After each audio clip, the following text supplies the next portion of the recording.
Jerusalem ఇజ్రాయెల్కి సంబంధించినటువంటి అత్యంత కీలకమైనటువంటి ప్రదేశం అనాలా, ఇజ్రాయెల్ ఆధీనంలో ఉన్న ప్రదేశం. అక్కడ ఉన్నటువంటి టెంపుల్ మౌంట్ అంటూ ఒకవైపున, అల్ అక్సా మసీద్ అని మరొక వైపున, యూదులని అణచివేసి యూదుల ప్రార్థనా స్థలాన్ని ధ్వంసం చేసి కట్టినటువంటి అల్ అక్సా మసీద్ అని యూదులు, అల్ అక్సా మసీదునే దెబ్బతీసే ప్రయత్నం యూదులు చేశారంటూ వీళ్ళు. అది ఎప్పుడు తరతరాలు, దశాబ్దాలుగా, శతాబ్దాల వివాదం.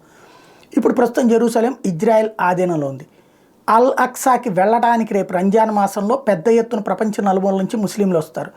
అక్కడికి పోనీయకుండా తగినటువంటి ఏర్పాట్లు ఇప్పుడు ఇజ్రాయెల్ చేస్తుందని నిన్ననే మాట్లాడుకున్నాం. అయితే ఇజ్రాయెల్కి సంబంధించినటువంటి సైనికాధికారులు, ఇజ్రాయెల్ పోలీస్ విభాగం, ఇజ్రాయెల్ మంత్రివర్గం కూడా నెతన్యాహుని వదిలేసేయమని చెప్తోంది. మనం మన వాళ్ళని కంట్రోల్ చేద్దాం, అక్కడ వాళ్ళేమీ దాడులకు పాల్పడితే అప్పుడు చూసుకుందాం, కానీ వాళ్ళని రానిద్దాం, ఎందుకంటే వాళ్ళకి సెంటిమెంటు.